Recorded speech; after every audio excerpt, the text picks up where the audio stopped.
Cool. Welcome to the Vape at 5. Today we have something a little different. I'm your host, by the way. I am the Black Cat.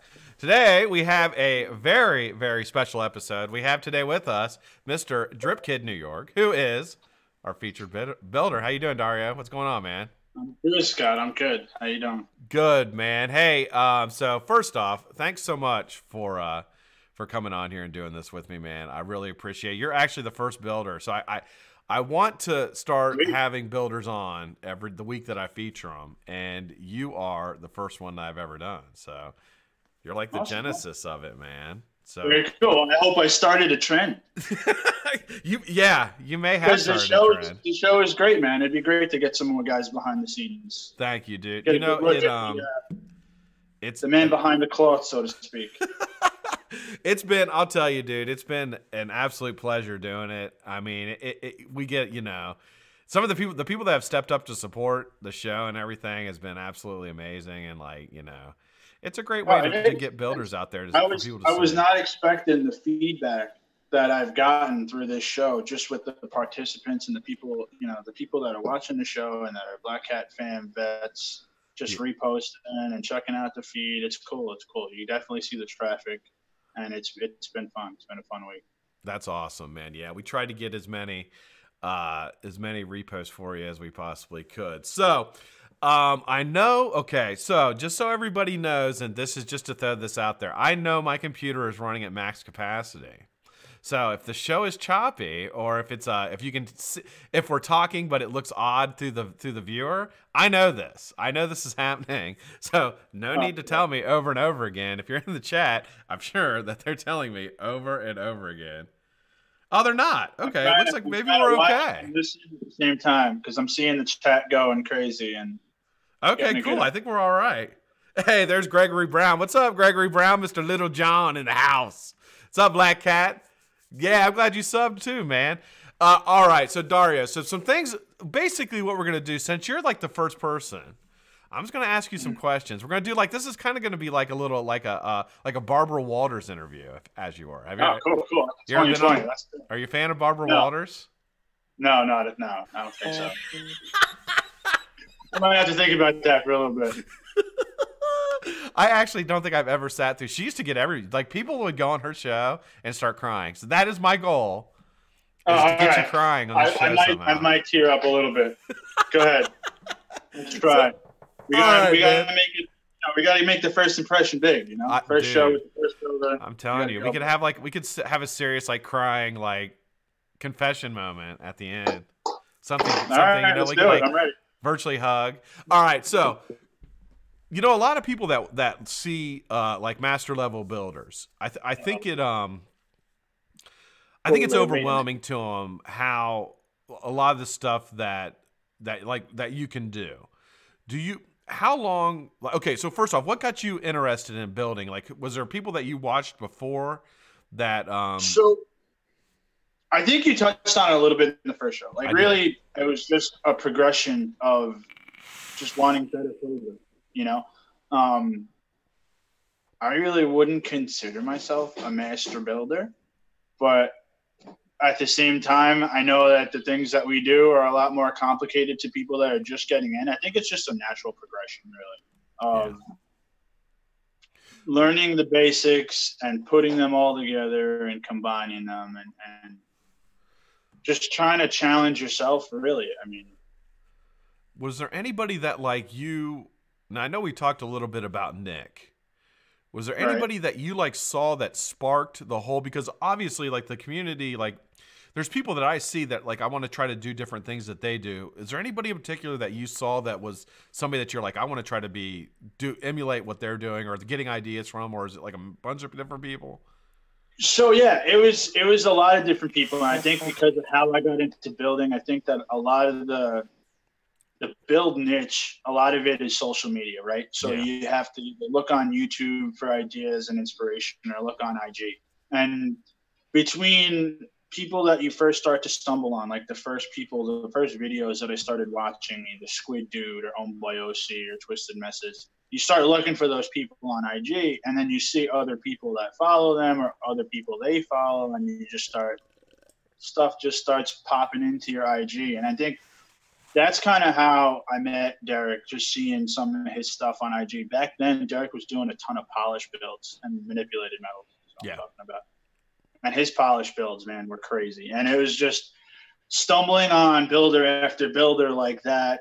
Derek, Ramo, Rambo, you know, Taxi Jim, Mindforge, seeing what those guys were doing and actually starting to try to emulate that was just like, holy crap, man, how are these guys pulling off these builds? Right. Have you noticed as well, because I feel this way, that the people that are, you know, the people that we started, and it's just like my mentors and the people that I looked at were the exact same people that you just mentioned.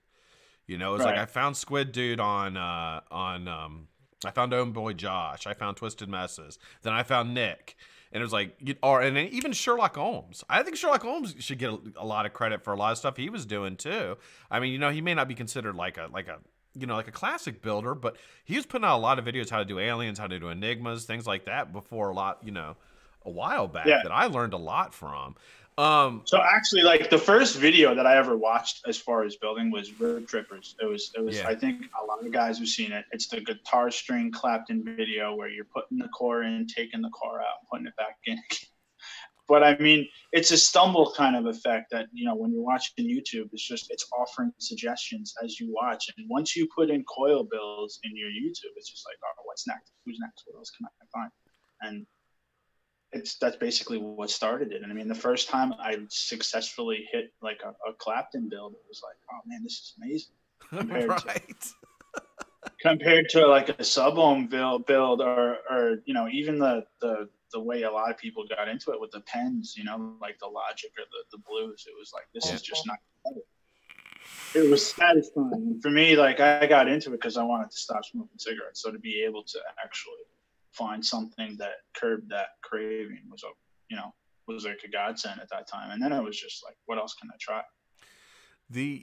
I think the whole addiction thing to cigarettes, like when I had to replace it, it was more than just replacing like the nicotine. You know, it was like a whole part of my life. Like, there were so many things that I like, you know, did so I could smoke. And like, I think the building aspect of, you know, really helped me with quitting smoking as well. You know what I mean? And not wanting to go back. It takes your mind off. Yeah, it takes your mind off of it. Right. Yeah. Absolutely. It gives you something else to, you know, kind of pay attention to and jump into, you know? Yeah, I know. So yesterday I did I don't know if you saw my video from yesterday, but I reviewed the Rebirth RDA, which is Hell Vape and Mike Vape's new RDA. And I'm like blown. Do you have one? No, I don't have one yet. But after watching your show yesterday, I'm ready to get a couple of them myself. Dude. Actually, I've used a lot of his stuff in the past. So I've had the Icon, I've had the the Intake RTA, and a lot of Mike Vape stuff is good. You know, he was another person, maybe not influential to building, but to vaping. Because honestly, if it wasn't for him, I probably would have never got a real RDA and device to use to get into the whole building aspect, because then I didn't know what to look for. The shops really, back then when I got into it, the shops were kind of hands off. They were getting the scare from the FDA. They weren't allowed to build for you anymore. So I had no idea what I was getting. And that's how all right, this is what I'm going to get. You know, he was probably the first reviewer that had pretty much everything I was looking at. So, what's funny is I think, and the thing about Mike is, well, reviewers in general, but this is kind of off of what I was going to ask you, but the thing about, like, a lot of the reviewers just go with, like, when you start getting really big, you just go with sub-ohm reviews, because that's what we're like 5% of the vaping population use rebuildables. 95% are using, pod systems, or, and then you have that like niche of like maybe 15% that are using sub-ohm, a pre-made sub-ohm coil. So like for them to do a review on a rebuildable device, they're not going to get the traffic that they normally would, which is their income for like a professional reviewer. And Mike always still reviews them, and I really respect that. Even at, like, he's got 250,000 subs. And I respect that he does that. He still does it, and he still builds products that are for our niche, the 5%. But what I wanted to ask you was, what is your favorite RDA this year? This year, I would have to say my favorite, most used RDA was the Pulse 24. The which The one? Pulse 24, the Pulse 24 Oh, okay, okay. by Vandy Vape. Yeah. So that RDA probably was one of my favorites. It's a postless deck. It's got great flavor, and it took a while before I found something that kicked it off. And the only thing that's really kicked it off was Ramo's KTX. You know, I had a KTX and I used it in a giveaway when I featured Uh-huh. Ramo, and I'm like kicking myself that I didn't get another one. I should get another one. I've heard so I many good ended things up about it. picking up like 3 of them. They're awesome. And you know what? The only other one that I could say that's really had me switching is the Golem by Big D. Yeah, the I just Golem's a great RDA. started making that, and I like it. I like a lot of airflow, so like the restrictiveness on certain RDAs kind of turns me off. But the KTX has like a great balance of airflow. I find it's a little restrictive, but not too much. The Pulse is great because it has pretty wide open airflow. The same with the Golem. So those are probably like the top 3 right now. But the Pulse I've had longer than all 3, the other 2, and I've been using that one pretty much steady since. We gave one of those away too. That's funny. The Pulse 24. I gave that one away during Freddie's week. Freddie sent me one. I gave away a KTX, and I gave away a Golem. I think I gave away a Golem, or did I keep? I kept one. I think Big D gave away another one on his week. So yeah, and I really like the Golem too. I like that he, I like ingenuity. I mean, I like people trying different things, and that clamp style post system that he used, where he actually, you put them in, then you twist down the clamps. Just try something different, man. Hit or miss, and it takes a lot of balls to try something like that and put it out. And it came out really cool, and it's really fun. It's fun to build on too. I had a lot of building on, and it's pretty photogenic too. I think you touched on it yesterday when you were talking about the different qualities of RDAs, right? The photogenic ones, the ones that are like awesome for pictures, but make like shit. Yeah. Now that I'm taking a lot more pictures now, and I'm focusing a little bit more on photography. I don't get to vape them right away, and I get a ton of them. But I've noticed that a lot of them, they vape like shit. Like that's why the Pulse I've had so long, because it's just real easy to use, and it works. It performs. Like the Rebirth, after seeing your review of it yesterday, I'm ready to go get one, because those are the kind of RDAs that the builders actually use. But that's the kind of, it's just, we vape what works. We vape what works well. That may not always work for pictures, and when we're taking pictures on this level, we want it to be pristine for the pictures, so we don't vape it. But at the same time, a lot of the more expensive, higher-end RDAs just don't perform as well. So it's funny that the niche with the equipment that we use. It is. It is absolutely. It's, to me, it's like the RDAs that are really, really like the luxury RDAs or the photogenic RDAs.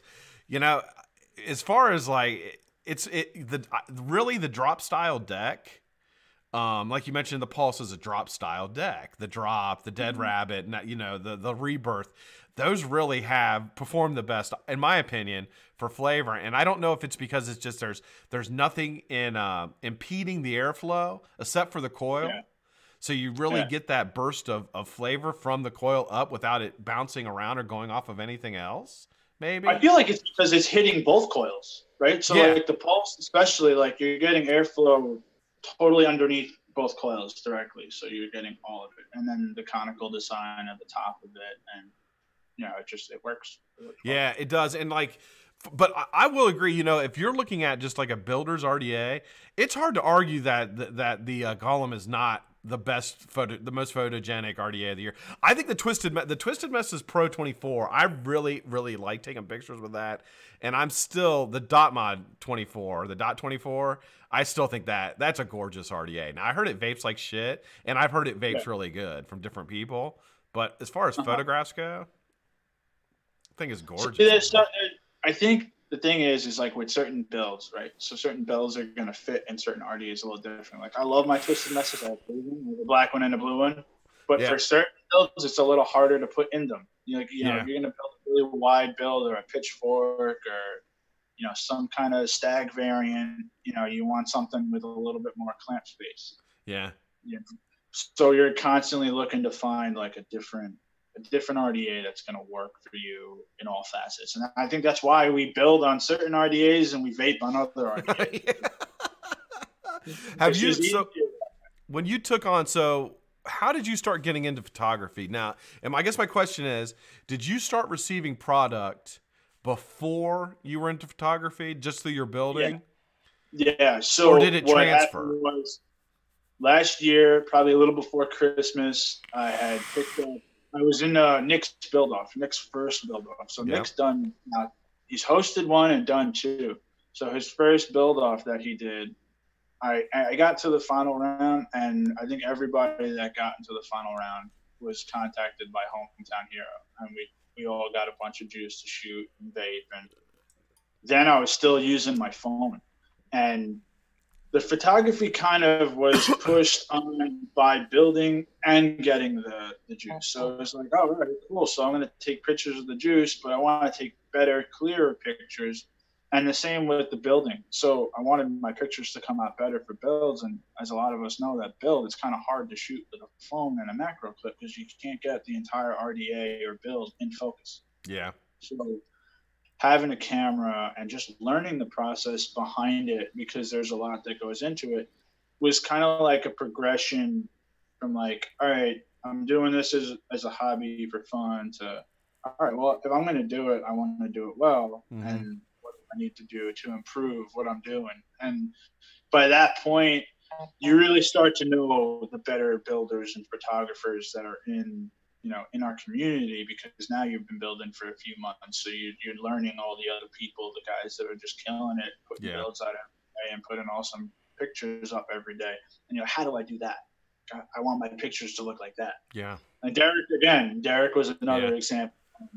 Low res and Coil X, 1337. Those guys were just Zoom 81. They were putting out picture after picture that I was just like, man, those pictures are amazing. Like, what am I doing wrong?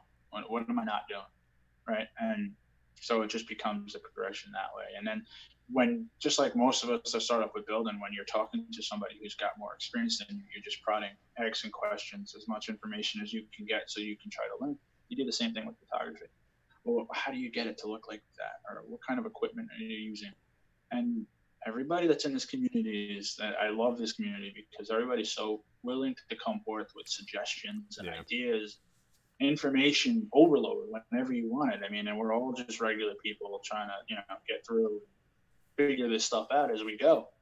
And it's great because you have a lot of resources, guys like you, guys like Nick, guys like Ray, who are just willing to give you anything you need so that you can take the ball and run with it, so to speak, as much as you want to do. Another guy that really has helped me out with photography is the owner of Loud, Casey. Who's that? I'm sorry, you broke up. He's the owner of Loud Aegis. His name's Casey. You told me, yeah. So he does product photography, and he owns that juice line. He's doing a lot of big things with. And the guy really knows his stuff. And you can tell just by looking at his page, his Loud product photography page has got such a long list and long feed of like picture after picture that are just something to strive for. It's not easy to do, and it takes a long time to learn how to do it, but it's fun. It's fun getting in there and trying it. So. I think one thing you touched on that I say all the time is how, like, our niche of the community, the builder niche of the community, which really once you get to a certain level, it's not just a builder community, it's a builder and photography community. Because there's people that, like a lot of people like Harold, I know he still builds, but the majority of stuff he does, and same with Derek, the majority of stuff they do is around their photography, their product photography. And they're making, I don't know if they make money off of it, but they should. I mean, they take their photography is good enough to be in like a publication, for Christ's sakes. So I mean, like, I guess with a lot of people with the building, right? It's like you build, if you do well and you're lucky enough to get, some free product out of it. The next goal is to, all right, how do I maximize what I'm doing with the building? What's the same thing with photography? Yeah. If you're representing companies well enough, companies will start contacting you and just asking you to shoot their product because it's marketing, right? So eventually, really, the sky's the limit on how far you want to take it. Like one day, I would love to be able to get paid gigs for product photography because it's fun. And I don't see why. I would assume that a lot of the guys that you've mentioned, I assume they do get somewhat paid. I would hope so. I mean, there is a lot of work that goes into the photography. My God. Just as much as the build is the work, the photography aspect of it, it can be pretty humbling when you first start out. That's for sure. And it's funny that you mentioned Harold, because Harold is actually who I bought my first camera from. I remember when you bought it. I remember you talking about getting it, because I had just gotten my Canon when you got your Nikon. And it was such a cool moment, because it's like, this is like one of the juggernauts in the game. You know what I mean? Yeah. I'm buying his old setup. So like the running joke was, all right, cool, I got Harold's camera now. Why aren't my pictures like his? You said me, what did you do to the camera before you gave it to me, dude? Yeah. What did you do? You messed up all the settings, Harold. I think for like 2 weeks I was, pestering him and hounding him about the camera. Like, what's going on? My coils don't look like yours. And this is not cool. This is not what I want. All right, Drip Kid. Hey, we got Charlie on. Charlie's one of the members of that's always on the show, one of my good buddies, man. I asked him to join us. We got Nick joining us too here in probably 5 minutes or so. Awesome. So yeah, I don't know if you guys have met before, but now you'd be formally introduced. No, we haven't. How's it going, man? How are you? Cool to meet you, man.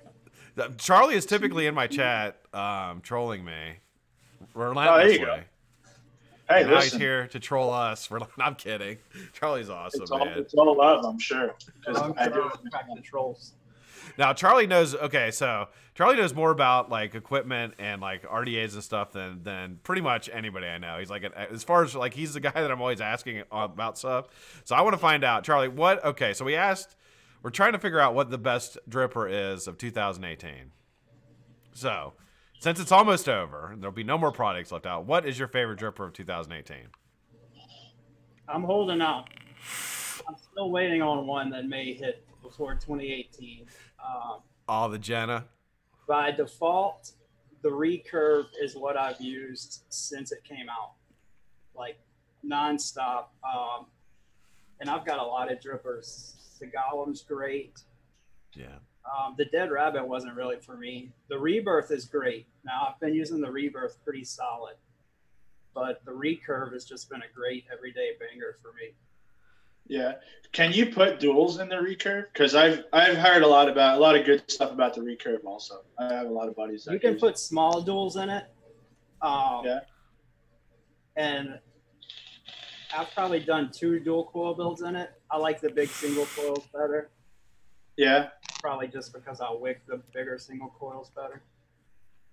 But it has that, like, a lot of versatility. I run it anywhere from 50 watts up to about 110 watts. Oh, okay.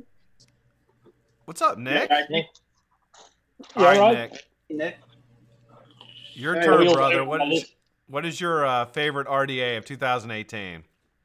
Oh, I don't know, man. I really don't know. The you OG don't know? Oh, there you go. I don't know. I don't know. I don't have a favourite of 2018. Mine are all 2017, 2015, whatever. The biggest surprise. It's hard to have a favorite when you have 4 or 5 that you use all the time. I know, man. I'll tell you though, for me, like the Rebirth is okay. So I was a BTFC. I was a Warrior guy forever. Like I love the Warrior, and then I switched over to pretty much went from that to a couple different ones. I had like the Phobia in there, which I really like the Phobia, but I like bottom airflow, and I didn't squonk with it, so it never leaked. I just dripped it, so it was fine. If you squonk with it, it leaks. But once I got the BTFC, I like stayed on that until I got the Rebirth, and then I haven't changed on the Rebirth at all. Like I'll probably use this. I mean, until I get the Jenna. When I get the Jenna, which is Jay's RDA, right, then I'll switch over to that, and I'll use that for a long time, I'm sure too. But yeah, the Rebirth is. And the thing about it is, like, I heard so many good things about the recurve. And then when I heard people saying it was better than the recurve, that's when I decided, well, I'm going to go ahead and I'm going to switch over. I'm going to go ahead and buy one. And you can put duals in the Rebirth, right? Because I like you can put triples in it. Bunch of coil room. Yeah, I not that I'm not a single coil guy. I just never went out and bought a single coil RDA, and a lot of them that I have, I just haven't had the time to actually put a build in and vape them, just because I'm so used to having my dual coil set up, and I've been vaping this TS since I bought it, pretty much nonstop, like the TS and the DS. So I like to have a nice low build in there with some dual 4-wrap aliens. I think that's pretty common for builders. We're all builders are dual coil guys for the most part. And it's because it's like that whole dual or go home. Any build that you do, you got to dual it, to get like, and that in a competition, like that's a mark. You know what I mean? If you have a build that's really good and the guy has a build that's pretty good, but he dueled it, I mean, that they might, I don't know. I look at, I judge a lot of build offs now, which is funny that I judge them, but I do. And duels will win over single coil. You know what I mean? The build off to me, if it's unless it's awful. But I've learned that myself. That's the fun thing. I like building the build offs because build offs really make you kind of like veer off. The path less taken. You're trying all this crazy stuff in build offs that you would never even think of to try to bait. It's fun. It's a lot of fun. I think we lost your camera. Oh, there you're back. That's not you. What's that? That's not you for a change. I was gonna say, it's probably my. Yeah, I was telling Dripkid before we came on that like my computer, I'm watching the CPU, and it's like 100%. It is like my computer is running. It is literally like running as hard as it possibly can. It's been so much. Yeah, I'm watching your chat, and it's good. It seems like it's going a little slow, but then again, it's probably because I'm watching it at the same time as I'm streaming. Now that you said that, it's starting to buffer. Is it? Let's see. It's funny because Zoom, it's Zoom that's taking up it's not OBS. It's Zoom that's taking up all the bandwidth. I'm gonna hop off for a minute and I'll pop back on and we'll see if that helps your bandwidth some. Oh, dude, all right. That's all right. Yeah, it's a good idea, Charlie. I'll do the same. What? Here, I'm gonna pop this off. Yeah, it drops it. Yeah, it did. Well, no, it's back up. I mean, they can hear us. I mean, it's just choppy. The video is just choppy, but they can still hear us, though. Let's see if it drops it. Yeah, a little bit. Technical difficulties. What I need to do, man, is I need to buy a freaking desktop because I use a laptop just because laptops are just so convenient. Like, I just can't. I don't know. Getting a desktop just seems like going back a step. Right. But you can update the RAM and do all that, which you really can't. I mean, you can in a laptop, but I just don't feel like taking it apart and doing it, quite frankly. Yeah, I don't know. I think it's one of those things where you're just either a desktop or a laptop dude. I'm more of a desktop guy. I just find it a little easier. The laptop is convenient, but like you said, trying to take it apart and mess with it is... So what do you got? So, all right. So you got 2008. Do you got any plans for 2019, or what are your goals for 2019 as far as your building and your photography? So I don't really have like a benchmark goal. I think one of the things that I try to do with building and photography is just to continue to progress. I look back at my feed every now and then, and I try to look at what's going on. And you can see the difference. And this goes for pretty much everybody who's building and taking pictures. You can see where you were months before and where you are now, and you can see the progression in somebody's feed. Yeah. And as long as the progression continues, I'm all right with it. Just continuing to learn. I'm at the point now where a lot of the stuff is learning how to do a lot of post-editing, the post-editing stuff, which is the more complicated with the photography. And that's like a whole nother learning curve in and of itself. And, like I said, just steady progression, just continuing to get better at what we do and just keep having fun with it. Really, that's the goal. Are you looking, for 2000, what was your big accomplishments this year as far as like with sponsors or with build offs or anything like that? I know you won a build off, didn't you? Yeah, I did. I just won the 270 build off, and I got hooked up with 270 wires, which was an awesome feeling because it was just an honor to be hooked up with those guys. And just getting into Build Brothers also was a huge accomplishment for me. It was. And for those who don't know, like Building Brothers is like one of the top build teams in on Instagram.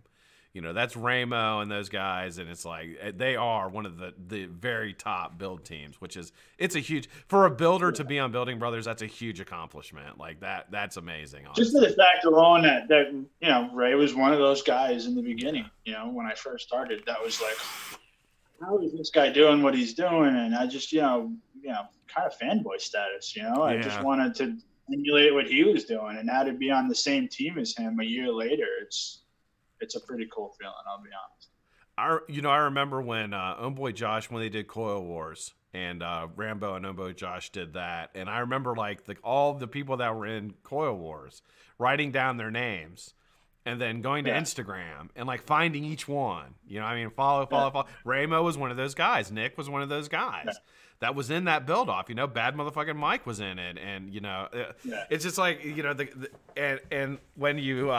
You know, as you progress, it's like fanboy status. It really is. And then when you start talking to guys and they like know who you are, and it's like, wait a minute, like. So now that you mentioned Coil Wars, that was probably one of the big accomplishments. Like having to compete in the master tier, which, like I said in the beginning of the show, I don't think I'm a master. You are a master level builder. Drip Kid, there's no question, dude. You are absolutely 100%. But 100%. Still, there are so many other dudes that are just killing it right now with the building. And to be on that level, you know what I mean? Like just to be in the game with those guys was really, really fun. And to make it to top 10 was also, you know, awesome for me. You know, I didn't think I was even going to make it that far. And it was just a really cool experience. And yeah, I mean, that was probably one of the highlights also this year. And it's funny to compete in Coil Wars when like I know that's like was the start of me. Really getting me into it was the original Coil Wars was like I wanted to be like that good, and I'm just not, but I wanted to be like that was like my motivations. Like these are like wow, these guys are amazing. I want to figure out how they're doing this so that I can do it too. Yeah, I mean, I think I was building nonstop for 2 weeks straight during Coil Wars. You know, it was just trial and error the entire time until I was found something I was happy with, and it does, man. It pushes you to that next level. And really, that's really all you're trying to do is just one up yourself. You know, it's a lot less about competing against the next guy. It's just competing against yourself and your limitations and what you're doing. What do you think about the progression of building? And what I mean by that is, what do you think? So I don't know if people call it progression. I call it progression. And what I mean by that is, like, for myself, I'm a very, like, traditional, I guess you would say, type builder. Like, I like everything to be perfect. I like it to be, nothing, everything very symmetrical, if that makes sense. I want everything to look symmetrical, perfectly done. And now we have like a class of builders that are coming up that are like killing it, who are doing more like abstract or, obtuse, or I use the word obtuse, I think. That, for example, like one of my favorite builders is Mass Coils. Like, I love Mass. And like his building is it's almost like they look at the RDA as kind of like a canvas, and then they kind of try to figure out what they can build off of that with like uniqueness, and then of course the photography is like on point and all that. What's your take on all that? Is that like, do you think that's where we're going as far as building goes? So the way I see it, there are like different types of builds. There are the art builds and then the functionality type builds. And really where the art comes from is when the limitations are taken off, especially in build-offs, when they're like, functionality or just free for all. And, I think that the art builds are really awesome because it just gives you the opportunity to take everything you've learned and just do what you can do. Like you're taking every basic step and combining them and making it more and more complex. And for a lot of us, that's pretty much where it goes. You want to try to put together the most concepts you can in this little tiny small space to make it look as cool as you can. And that's really the best part about building, is that there's really no ceiling. You can continue to one up yourself. And even when you've gotten some crazy builds under your belt, you can turn around and take every facet of that build and do it smaller. Yeah. Make all the gauges finer, and that's it's the fun thing, you know. It's part of the building niche that just allows you to continue to get better and better at what you're doing. Do you think that the so a lot of build offs, they have you know, the cap rule and the fire rule? Do you think that that's something that they should kind of? Do you think they should put that on, move away from that, and just be like, just build something, and then or do you think that that has to be like a standard rule? I really think it depends on the people that are holding the build off, on what they're trying to see. You know, like you take the cap off if you're trying to see the creativity of the builders, the cap rule. You know, if you're trying to limit it a little bit, you keep the cap rule. I think the build offs that have multiple rounds, it'd be cool to see them take off the cap limitations for one round or keep it on for one round. You know what I mean? Where it's like Coil Wars, how Coil Wars was, the original Coil Wars. There's different builds each challenge. Yeah. You know? So like the best way to see the skill of a builder overall is by letting him do all these different things. And the cap rule versus the, you know, now no rule versus the cap rule is probably just a different facet of the building. You know, it's a different expression of what you're doing. That's a good answer, man. You know, like Space Coils. Yeah. The reason I think Space Coils is so crazy with what he does is because a lot of the stuff that he does fit in cap, and it's still like way outside the box type of coils, but they look really cool. Like his builds are just amazing. Yeah, you know, I talk to Daniel occasionally, and I've known him for just a little bit now, and like, you know, he's like the most humble guy you'd ever meet in your life. He's seriously like the nicest guy ever. Like when I featured him, he was like so taken back that people liked what he did, and I'm like, dude, do you not realize who you are? Do you like not know that you're like one of the best ever? You're like a legend in building, like.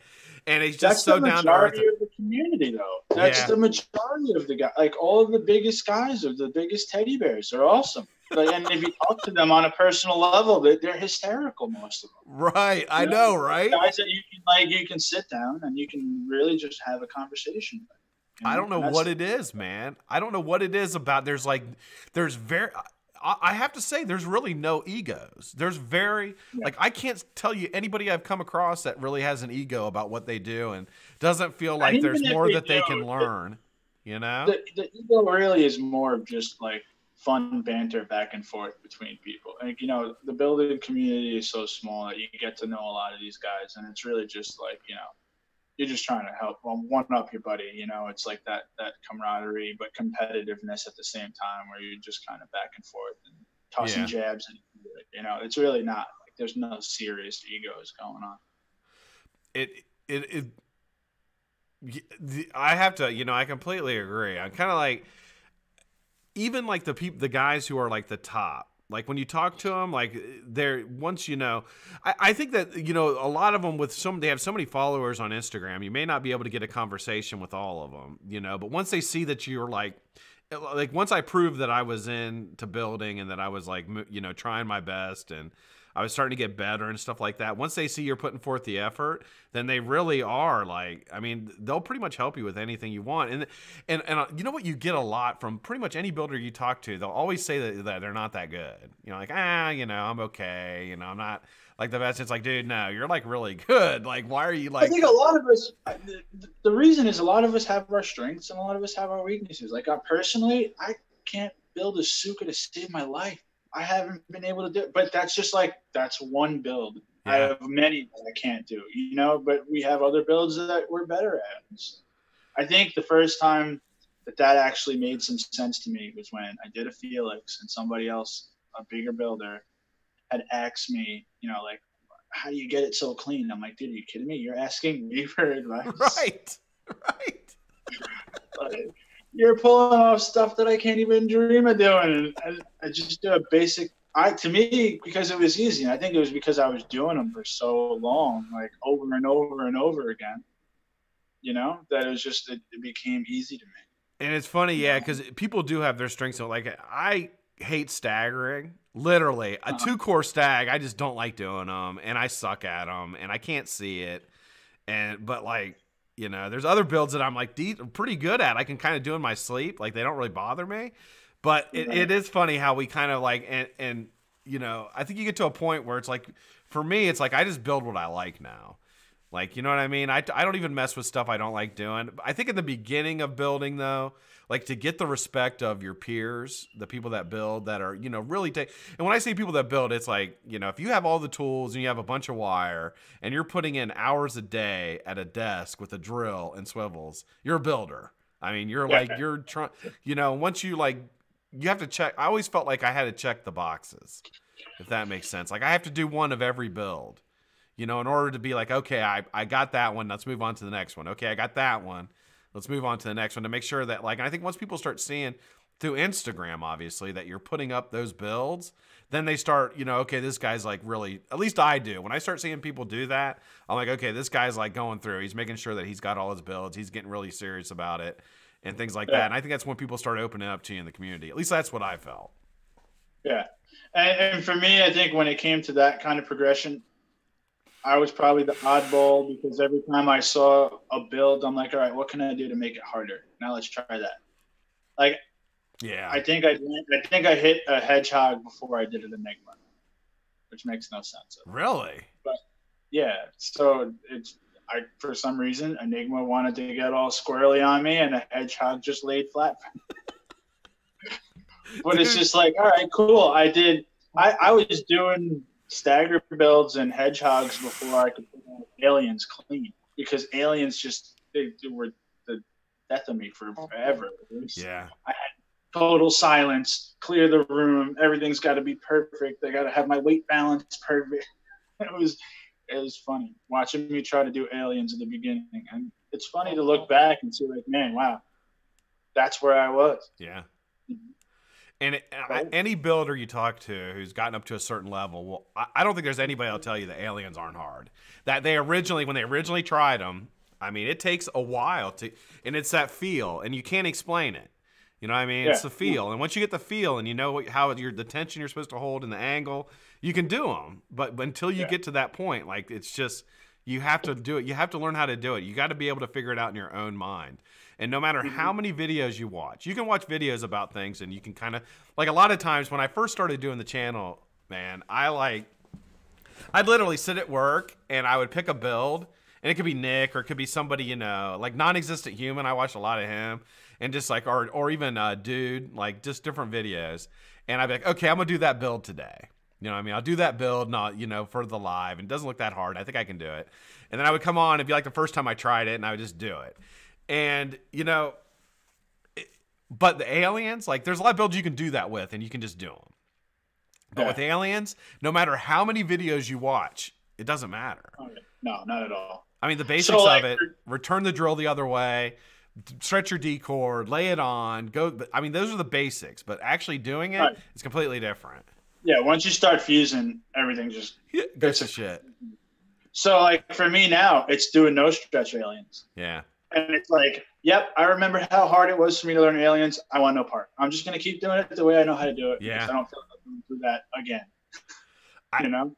I just started doing no stretch just because I always fuck my D-cores up. I always fuck my D-cores up. So when I would stretch them out like the full length, they would all get fucked up. So that's really the reason I do like a moderate stretch. Like I do the arm stretch, and then I just do them and change the tension on them.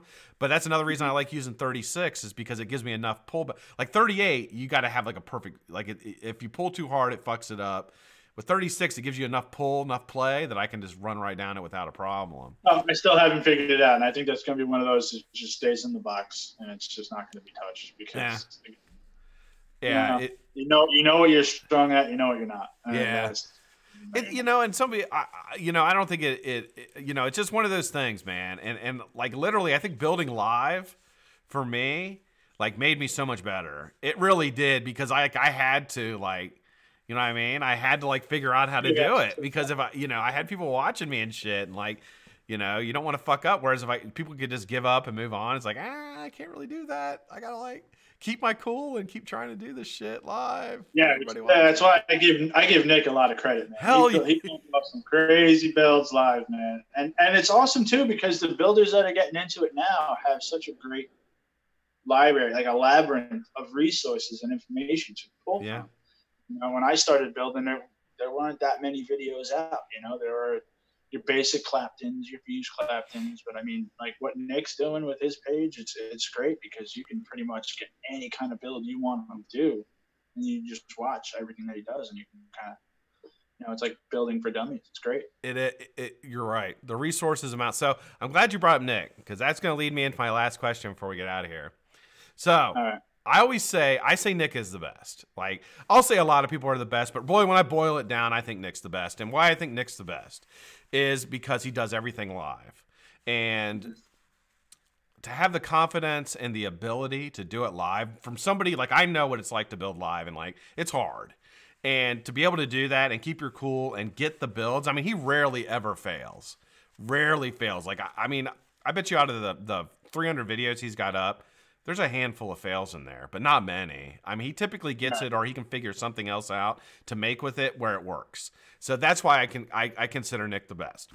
So, last question I got for you before we get out of here. I'll put you on the spot. Who do you think is the best? If I had to pick one. If you had to pick one. If I had to pick one, I'm probably going to go with Ramo. Okay. Because the gauges that he uses and the speed that he fuses at is just, it's alien, man. I pick at him with this all the time because it's just like I watch his live feeds and I watch what he does. I mean, I watched him do a 50 gauge SFC, full speed, perfect first try. And he's, it's funny because, I'm in a chat with him and he puts pictures up above it. And it's one thing when you see the picture of the build because it's like, wow, man, that's crazy. But it's another thing when you're like, yeah, I don't believe it. Yeah. Prove it. Show me how you did it. You didn't do that full speed. Like that's you were sitting there. Yeah, exactly. So show me. And then he literally jumped on live on IG and sets it up, shows me the wire, parafuses the whole stick of ribbon perfect with 50 gauge first try, full speed on the drill. It's like, how? 50 gauge. 50 gauge. 50. Yeah. I mean, which literally you can't put any pressure on it at all or it snaps it. No. And to be able to do the lengths that he does with the gauges that he does, with the cleanliness of the build that he does that he gets is just, it's crazy. I mean, if you ask me, like, overall, there's so many builders out there to pick from, but yeah, I think I would go with Ramo just because of the technicality of the builds that he does are just incredible. And one thing about Ray that I don't know if many people know this, but he doesn't leave his ends loose on stags. He doesn't let his fuses. He doesn't leave the ends loose so that the fuse can move as you go down the round wire. He fixes his ends. So it's like his stack. He doesn't give himself any room for error. Like he does. He just go and it's fucking crazy. If you watch him, and the other thing, I mean, so your first fuse you can do fast on the drill. It's a feel, it's a technique, but your final fuse. Yeah. If you watch him, like when he does like pitchforks, or even when he does his final fuse on like stag variants, well, I'll have 2 stacks of ribbon with a core. He's sitting there like pretty much full speed on that too. It's just nuts when he's ripping through it. It's just the speed and precision that he builds at sometimes. It's just trying to emulate that is so difficult, and a lot of people that build know exactly what I'm talking about. Yeah, and he's got I know that on the drill, and you're like, his hands bother him too. I remember him telling me, my hands bother me sometimes when I'm building. And I'm like, how the fuck are you doing that? And he was he used to do a lot of IG lives, and I wish he would do a YouTube channel because he's great on camera. He said he just doesn't really like doing it. And he probably doesn't have the time, but this is a lot of time to do it. And I understand anybody's like, I don't have the time to do it. I get that. Trust me. It's a lot of fucking time to do one, but I wish he would, because people like, you can just sit and watch him and learn so much about, to really take you to, because he's not for the beginner, but when you're at that mid-level, he can really help you get up, and he's awesome with questions too. Yeah, for sure. And just watching him work with, it's just like effortless kind of, you know what I mean? Watching his IGs and watching he's not like sitting there staring at stuff. He doesn't use really any like helping tools. Like I use a magnifying glass. I use an LCD screen so that I could see small stuff. This guy over here. And you watch him build, and he's just like, he's literally just watching it with his eyes. No matter, like he sees the change of the pattern so well that he just has such a feel and command for what he's doing that it's just. Can you show me that again? What you're talking about? Kind of explain what that is for everybody. So this is an LCD microscope. So basically, I set up my core underneath here with my drill attached to my swivel, and when I turn this on, I can really get a good look at what I'm doing, and it helps me because the goggles were a little difficult. I get like headaches. And yeah, me too. Goggles too long, and you got to be really close to see what you're doing. This thing, I mean, it's a little pricey. It cost me like $80, but it's a little different to build on. You got to it's a little bit of a learning curve to use because you're looking at this instead of the cores. But when you start doing it and you start using it, you can really see what you're doing.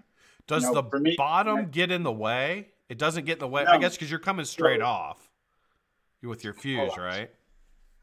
So you see this now? I have a box that lifts it up off the table so that, my bottom is good.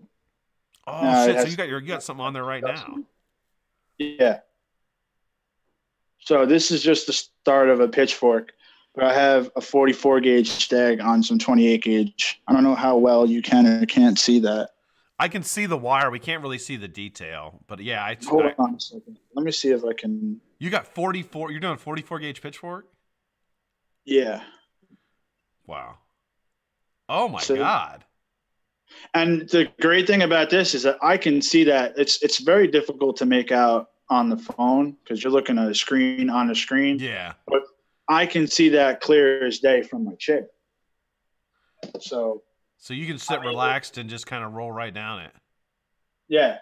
And I can just watch what the wire is doing. It's kind of difficult because, like I said, it's a learning curve.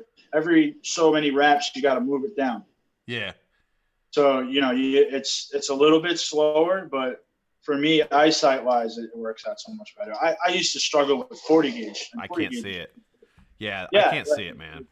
Difficult. It's difficult to see. So this, for me, it worked, I can't see 40 gauge is like I can do 40 gauge and I made myself do it, but I can't see it. It's off field mostly, man. This time it was very difficult. And to see a lot of these guys like Ray and Nick and Mindforge and Nick does. So many other guys using these crazy small gauges is like, man, how do you even see that? I can't even see it to fuse it. And that's a really interesting, dude. I tell you what, man, if you wouldn't mind sending me like a link. Did you pick that up on Amazon? Yeah. Send me a link to you can just I'll send you a link. You can look it up.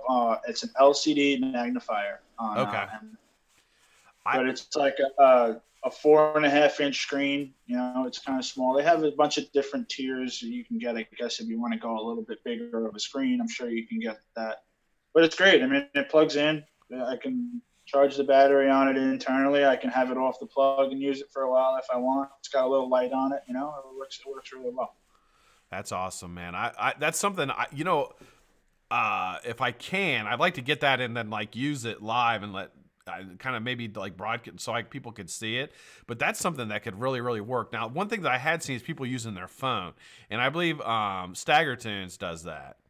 He uses his phone magnification and he to see, and he does like 46 gauge and stuff like that. Like I'm sure he does higher than that now. I don't even know, but so the microscope and then this guy right here are the two kind of game-changing tools.